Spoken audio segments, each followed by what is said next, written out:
اگر ہماری انفارمیشن آپ کو اچھی لگتی ہے تو ہماری انفارمیشن اپنے فرینڈز اور فیملیز کے ساتھ ضرور شیئر کریں، اور ہمارے چینل کے ساتھ جڑے رہنے کے لیے اسے سبسکرائب کریں اور پریس دا آئیکن بٹن، تاکہ آپ کو ہر آنے والی نئی اپڈیٹ بر وقت آسانی سے مل سکے۔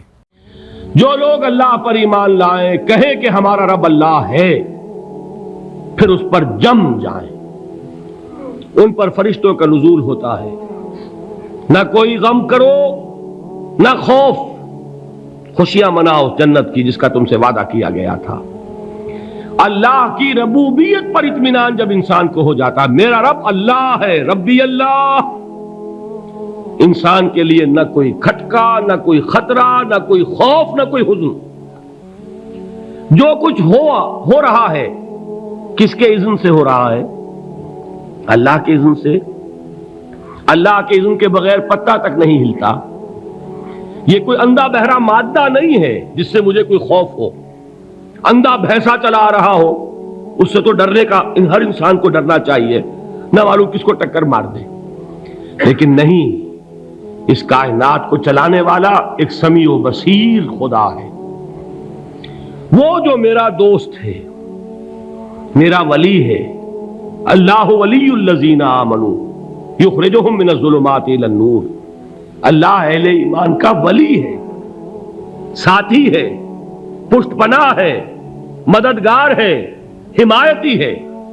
بتائیے جسے یقین ہو جائے کہ اللہ میرا مددگار، اللہ میرا محافظ، اللہ میرا پشت پناہ، اللہ میرا حمایتی، اس کے لیے کوئی خوف ہوگا؟ اس سے کوئی ڈر ہوگا؟ میں مثال دیا کرتا ہوں ایک بہت سادہ، پنجاب کے دیہات کی۔ تو بڑا چودھری ہے اور کوئی غریب کسان ہے۔ اس غریب کسان کے جانوروں کو ہر وقت اندیشہ ہوگا چوری کا، کوئی میری بھینس کھول کر نہ لے جائے، کوئی میرا بیل کھول کر نہ لے جائے۔ لیکن جس کے بارے میں یہ سب کو معلوم ہو کہ وہ جو بڑا چودھری ہے وہ اس کا دوست ہے، اس کی بچیا کو کوئی خوف ہوگا؟ اس کی بھینس پر کوئی ہاتھ ڈالے گا؟ اسے کوئی اندیشہ ہوگا؟ نہیں۔ کیوں؟ کہ وہ بڑا چودھری، بڑا اس کا یہاں کا سردار، جاگیردار، سب کو معلوم ہے وہ میرا دوست ہے، کوئی میرے خلاف اقدام نہیں کر سکتا۔ اس دنیا میں یہ چھوٹی سی بات اگر آپ کے دلی اطمینان اور سکون کا باعث بن سکتی ہے تو ذرا تصور کیجئے۔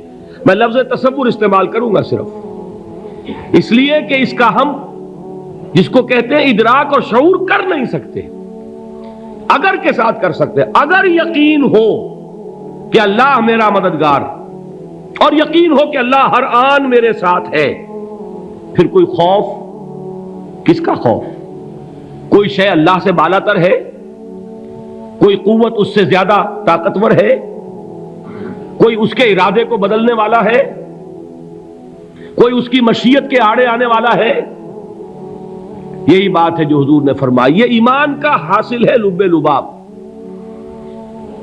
کہ دیکھو اچھی طرح اس بات کو ذہن نشین کر لو، اگر تمام انسان مل کر تمہیں کوئی نقصان پہنچانا چاہے نہیں پہنچا سکتے، مگر جو کچھ اللہ نے لکھ دیا ہو، اور تمام انسان مل کر تمہیں کوئی نفع پہنچانا چاہیں نہیں پہنچا سکتے، مگر وہ شے جو اللہ نے طے کر دی ہو۔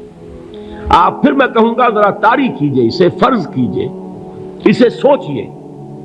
اگر اس حدیث پر ہمارا دل ٹھکا ہوا ہو تو کسی سے ڈر ہوگا؟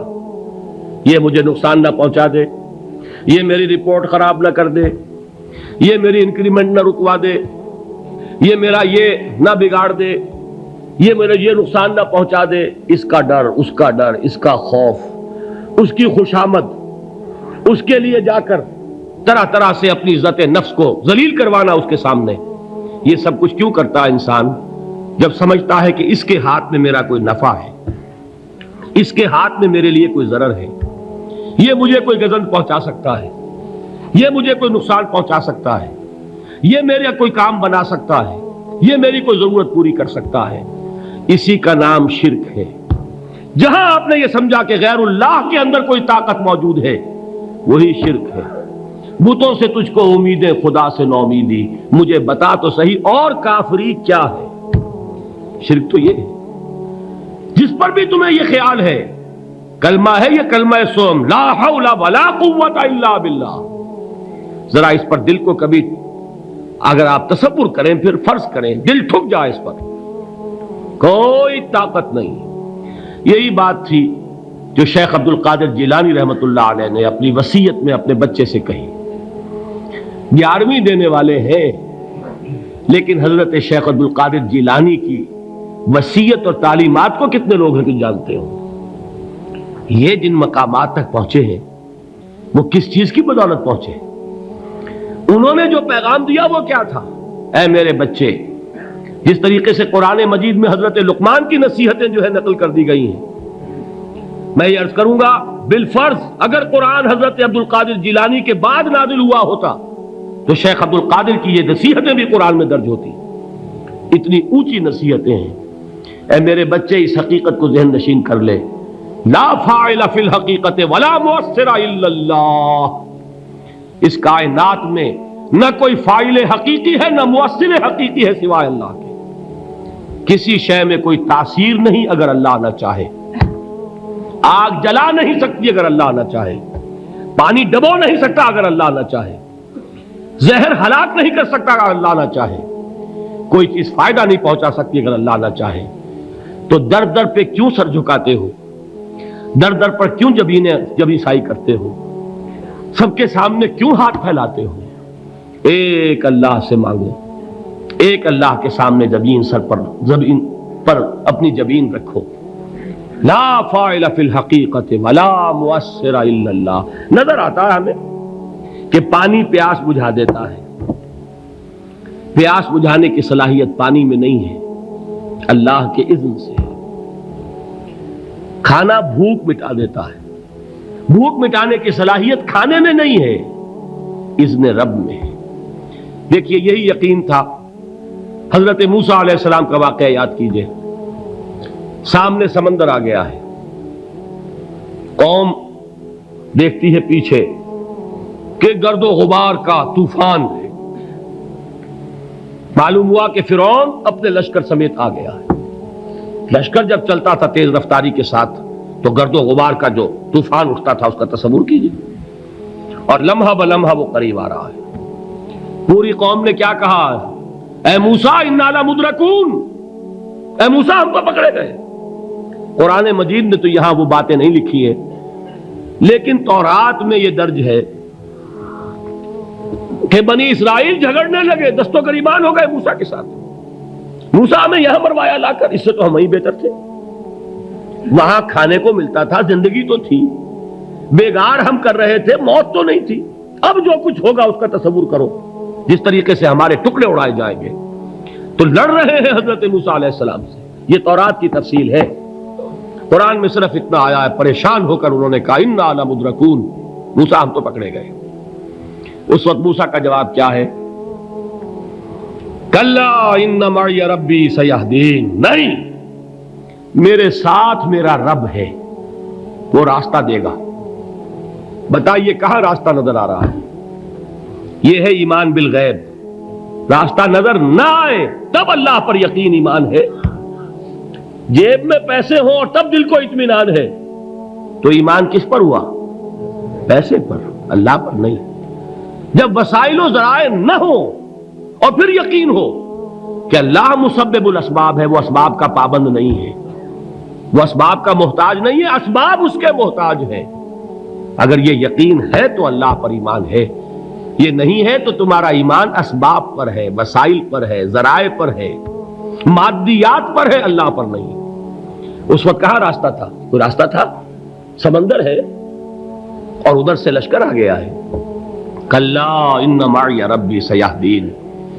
اب دیکھیے ایمان کہہ دینا آسان ہے، ہوا معکم اینما کنتم، جہاں کہیں بھی تم ہوتے ہو اللہ تمہارے ساتھ ہوتا ہے، لیکن اس کا یقین قائم ہو جائے تو زمین و آسمان کا فرق واقع ہو جائے۔